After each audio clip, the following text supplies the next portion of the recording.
ದೇವರ ಭೂಮಿ ಉತ್ತರಾಖಂಡ್ನಲ್ಲಿ ವರುಣಾರ್ಭಟ.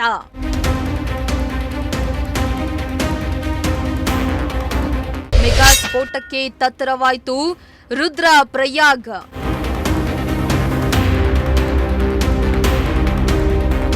ಎಸ್ ವೀಕ್ಷಕರೇ, ನಮ್ಮ ರಾಜ್ಯ ಅಷ್ಟೇ ಅಲ್ಲದೆ ಇಡೀ ದೇಶಾದ್ಯಂತ ಭರ್ಜರಿ ಮಳೆಯಾಗ್ತಾ ಇದೆ. ದಕ್ಷಿಣ ಭಾಗದಲ್ಲಿ ಈ ಮಳೆರಾಯ ಒಂದು ರೀತಿಯ ಅವಾಂತರವನ್ನ ಸೃಷ್ಟಿ ಮಾಡಿದ್ರೆ, ಅತ್ತ ಉತ್ತರ ಭಾಗದಲ್ಲಿ ಭರ್ಜರಿ ಮಳೆಯಾಗ್ತಾ ಇರುವುದರ ಜೊತೆಗೆ ಮೆಗಾ ಸ್ಫೋಟಗೊಂಡು ಊರಿಗೂರೇ ಕೊಚ್ಕೊಂಡು ಹೋಗ್ತಾ ಇದೆ. ಉತ್ತರಾಖಂಡದ ಹಲವೆಡೆ ಭಾರಿ ವರ್ಷಧಾರೆಯಿಂದ ಅನಾಹುತಗಳು ಸಂಭವಿಸಿದೆ. ಚಮೋಲಿ ಜಿಲ್ಲೆಯಲ್ಲಿ ಸುರಿತಾ ಇರುವ ಆರ್ಭಟದ ಮಳೆಯಿಂದ ಭಾರೀ ಕುಸಿತ ಉಂಟಾಗಿದ್ದು, ಅವಶೇಷಗಳ ಅಡಿಯಲ್ಲಿ ಹೂತೋಗಿ ದಂಪತಿ ಸಾವನ್ನಪ್ಪಿದ್ದಾರೆ. ಅಲ್ಲದೆ ರುದ್ರಪ್ರಯಾಗ್ ಜಿಲ್ಲೆಯಲ್ಲಿ ಸಂಭವಿಸಿದ ಮೆಗಾ ಸ್ಫೋಟದಿಂದ ಉಂಟಾದ ವಿಪತ್ತಿನಿಂದಾಗಿ ಹಲವರು ನಾಪತ್ತೆಯಾಗಿದ್ದಾರೆ ಎನ್ನಲಾಗ್ತಾ ಇದೆ.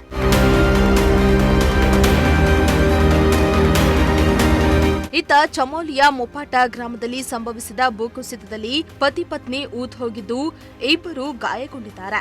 ಅವರಿಗೆ ದೇವಲ್ ಪ್ರಾಥಮಿಕ ಆರೋಗ್ಯ ಕೇಂದ್ರದಲ್ಲಿ ಚಿಕಿತ್ಸೆಯನ್ನ ನೀಡಲಾಗ್ತಾ ಇದೆ. ಘಟನೆಯಲ್ಲಿ ಸುಮಾರು 20 ಜಾನುವಾರುಗಳು ಸಹ ಅವಶೇಷಗಳ ಅಡಿಯಲ್ಲಿ ಸಿಲುಕಿವೆ ಎನ್ನಲಾಗಿದೆ. ಭಾರೀ ಮಳೆ ಹಿನ್ನೆಲೆಯಲ್ಲಿ ಚಮೋಲಿ ಹೆದ್ದಾರಿ ಬಂದ್ ಮಾಡಲಾಗಿದೆ. ಇಲ್ಲಿನ ಜನಜೀವನ ಸಂಪೂರ್ಣವಾಗಿ ಅಸ್ತವ್ಯಸ್ತವಾಗಿದ್ದು, ವಿದ್ಯುತ್ ಸರಬರಾಜು ಸ್ಥಗಿತಗೊಂಡಿದೆ. ಇಲ್ಲಿನ ಸ್ಥಳೀಯ ಗ್ರಾಮಸ್ಥರು ಕಳೆದ ಕೆಲವು ದಿನಗಳಿಂದ ಕುಡಿಯುವ ನೀರಿನ ಸಮಸ್ಯೆಯಿಂದ ಬಳಲುತ್ತಿದ್ದಾರೆ. ಟ್ಯಾಂಕರ್ಗಳ ಮೂಲಕ ತರಾಲಿ ಸೇರಿದಂತೆ ಸುತ್ತಮುತ್ತಲಿನ ಪ್ರದೇಶದಲ್ಲಿ ನೀರಿನ ವ್ಯವಸ್ಥೆಯನ್ನ ಮಾಡಲಾಗ್ತಾ ಇದೆ.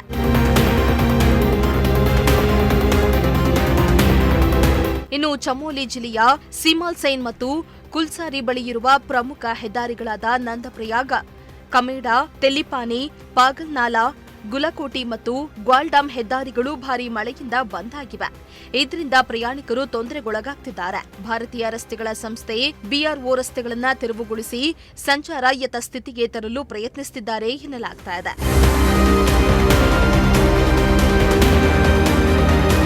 ತರಾಲಿ ಸೇರಿದಂತೆ ಸುತ್ತಮುತ್ತಲಿನ ಪ್ರದೇಶಗಳಲ್ಲಿ ಭಾರೀ ಮಳೆಯಿಂದಾಗಿ ಪದೇ ಪದೇ ಭೂಕುಸಿತ ಸಂಭವಿಸ್ತಾ ಇದೆ. ಇದರಿಂದಾಗಿ ಜನರು ಆತಂಕದಲ್ಲಿದ್ದಾರೆ. ಕಳೆದ ಕೆಲ ದಿನಗಳಿಂದ ಈ ಪ್ರದೇಶದಲ್ಲಿ ನಿರಂತರವಾಗಿ ಮಳೆಯಾಗ್ತಾ ಇರುವುದರಿಂದ ಭೂಕುಸಿತದ ಭೀತಿ ಹೆಚ್ಚಾಗಿದೆ. ಈ ಕಾರಣದಿಂದಾಗಿ ಪ್ರಯಾಣಿಕರಿಗೆ ಮತ್ತು ಸ್ಥಳೀಯರಿಗೆ ತೊಂದರೆಗಳು ಎದುರಾಗಿವೆ ಎನ್ನಲಾಗ್ತಾ ಇದೆ.